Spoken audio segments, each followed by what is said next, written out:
Right now, we'll take you from raps to a person of interest. This morning, we're joined by someone who turns words into magic. The dialogue writer of Kiran Rao's Lapata Ladies, penning iconic shows like Anupama and OTT giants like Hira Mandi. Divyanidhi Sharma is at the forefront of storytelling in Indian cinema and in television today.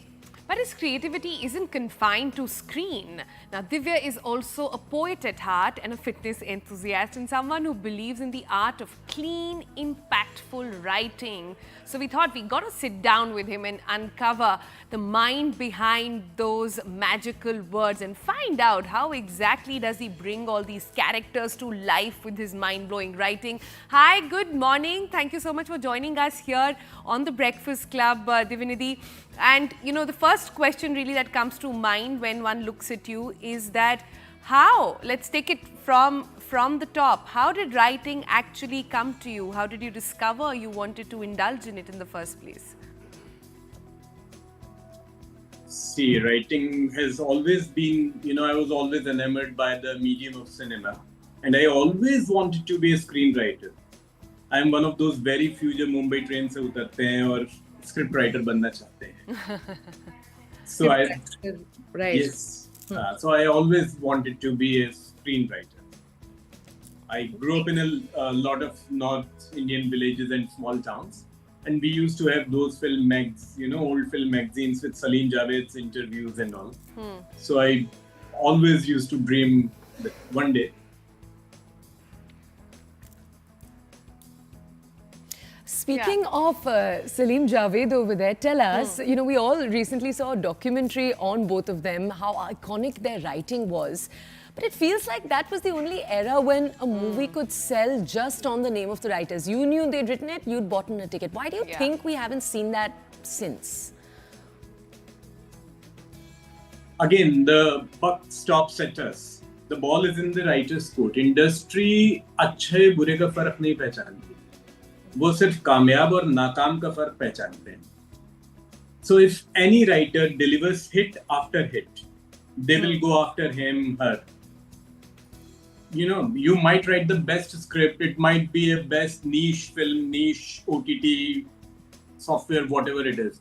लेकिन उनको कोई फर्क नहीं पड़ता जब तक वो box office पे पैसा कमा के ना दे. It's like the same is true with everyone. कितने सारे एक्टर्स हैं जो बहुत अच्छा काम करते हैं लेकिन बॉक्स ऑफिस ड्रॉ नहीं है, तो इंडस्ट्री उनके आगे पीछे वैसे नहीं भागते हैं लोग. तो the same cases with the writers. बहुत अच्छे राइटर्स हैं लेकिन बहुत कामयाब राइटर्स नहीं हैं आज की तारीख में. जैसे ही होंगे people will run after them. उनका अच्छा बुरा होना सेकेंडरी है, सब्जेक्टिव है. हार्ड कोल्ड नंबर्स जिनके साथ आप आर्ग्यू नहीं कर पाए, उनके साथ इंडस्ट्री आर्ग्यू नहीं करती. They only understand success. So we have to dish out successful work. Yeah. अच्छे writers हैं, successful writers नहीं हैं. That definition is very clear in your head. But talking about writers, the past couple of years we've seen a flurry of some great writers come in. They all come from small towns, and the beauty is that they're writing about those small towns as well. Is that a trend that is here to stay? Perhaps to tell stories of Middle India or say Tier 3 India, Tier 4 India? See, writing, essentially when the industry started out, films were meant for mass consumption, so ज़्यादातर फिल्में गांव वालों के लिए बनती थी.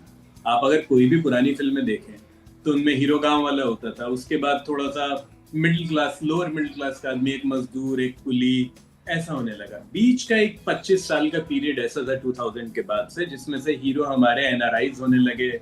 कहानियां चाहे जरूरी हो ना हो, even then they were based in London just for the heck of it. ऐसी बहुत सारी फिल्में बनने लगी. तो स्मॉल टाउन को की ऑडियंस धीरे करके सिनेमा से दूर चली गई because we didn't show interest in them, and उसके बदले में उन्होंने भी हमें दिलचस्पी दिखानी बंद कर दी.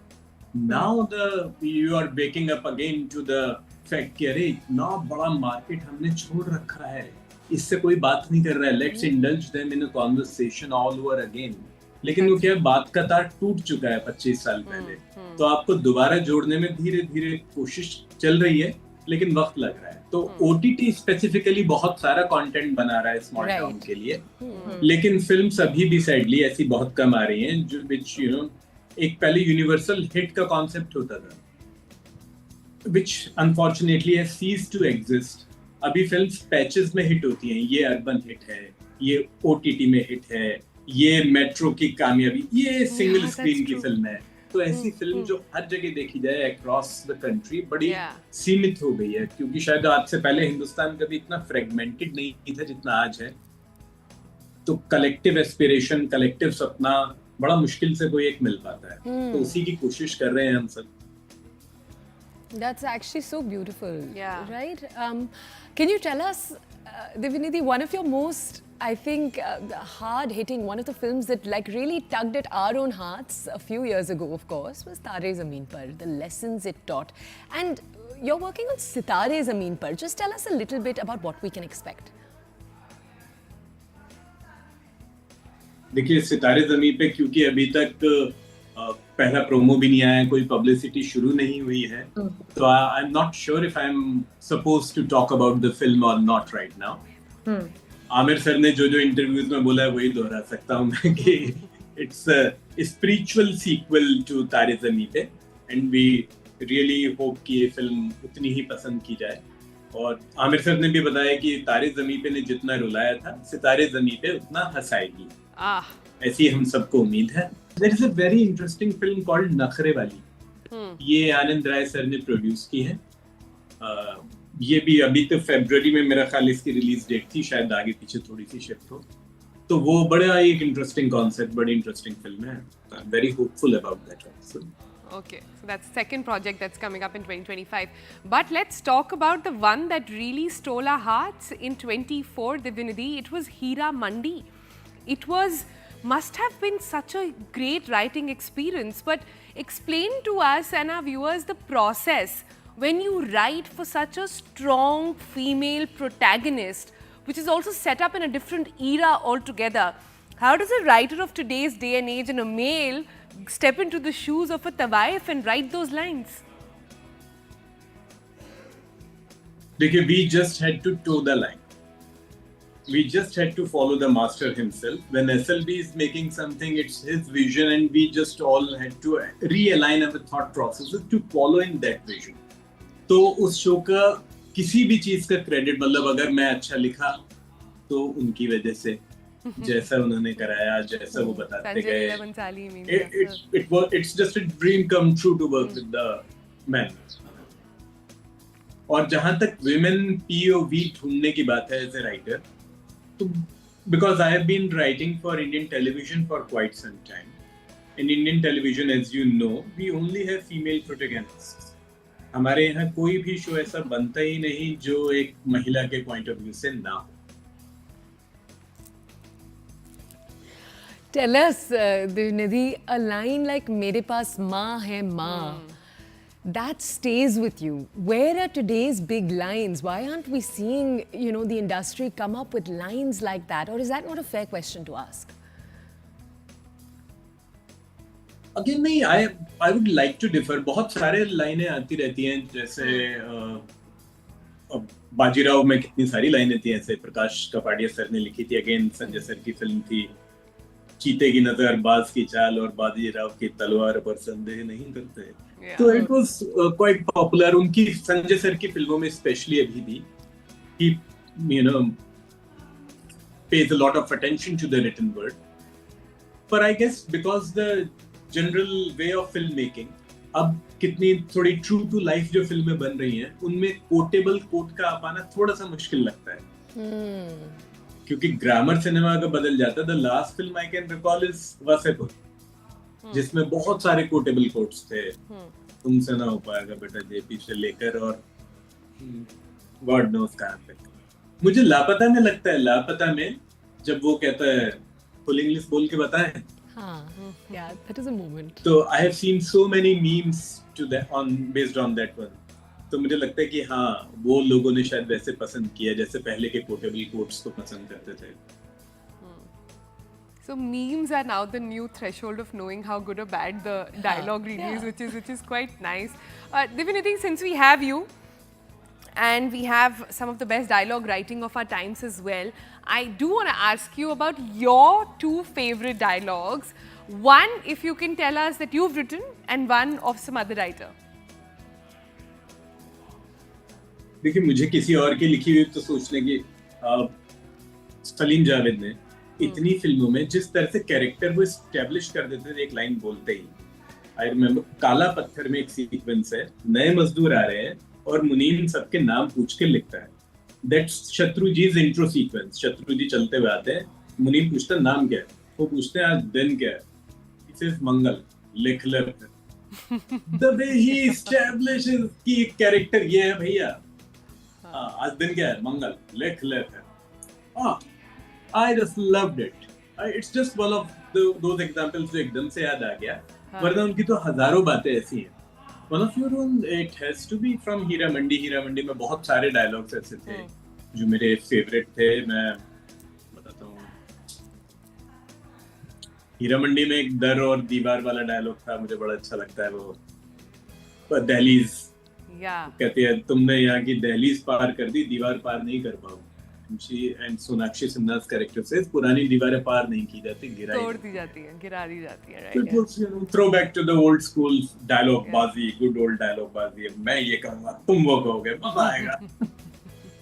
इसमें डायलॉग डिलीवरी दोनों का खेल है. And lastly, Divinity, if we could just have you leave our audiences with some poetry. You know, it's early in the morning. A lot of our audiences are probably sipping their cup of coffee or tea as they leave. And we just want to ask you a nice poetry that will stay with them through the day. Exactly उसी context के ऊपर. It's a poetry about a character from the film Sholay. Sholay film मैंने भी देखी है, आपने भी, I'm assuming देखी होगी ज्यादातर हिंदुस्तान में. शोले में एक हंगल साहब ने कैरेक्टर प्ले किया था, इमाम साहब. वो गांव के इमाम थे, लेकिन उनका गांव का इमाम होना या उनका मुस्लिम होना उस फिल्म के प्लॉट डिवाइस नहीं था. वो बड़ी सहजता से उस माहौल का हिस्सा थे. इस बारे में एक छोटी सी नज़्म है. अगर कैरेक्टर आपको याद हो तो इमाम साहब थे, देख नहीं सकते थे. उनका बेटा था अहमद, उसके खत वत आते रहते थे अहमद के मामा का मुरादाबाद से, वो बेचारे गांव वाले पढ़ लेते. तो नज़्म है शोले के इमाम साहब. नज़्म का उन्वान या नज़्म का शीर्षक है, एक गांव एक ठाकुर दोस्त दो बदनाम से. एक गांव एक ठाकुर दोस्त दो बदनाम से, रिश्ता सभी का था अदब का गांव के इमाम से. थे देते सहारा गांव वाले उनको अपना मान के, खत भी पढ़ लेते थे वो अहमद के मामू जान. इमाम साहब पे गांव के दरवाजे कोई बंद न थे. इमाम साहब पे गांव के दरवाजे कोई बंद न थे. वो कपड़े का धागा थे, कपड़े पर पैबंद न थे. वो कपड़े का धागा थे, कपड़े पर पैबंद न थे. ना उनको ही बीमारी थी ठाकुर से कलमा पढ़वाएं, बेबाक बसंती को टोकें और उससे पर्दा करवाएं. ना ठाकुर ने उनसे कभी सुलूक किया पराये का, ना जय और बीरू ने पूछा ये गोश्त है किस चौपाए. Oh wow. All right, Divinity, thank you so much for sharing all those lovely, lovely stories with us and your insight on how Indian writing is actually coming up. And did you see the number of books behind him? Right. A man who writes that well has to be reading very well as well.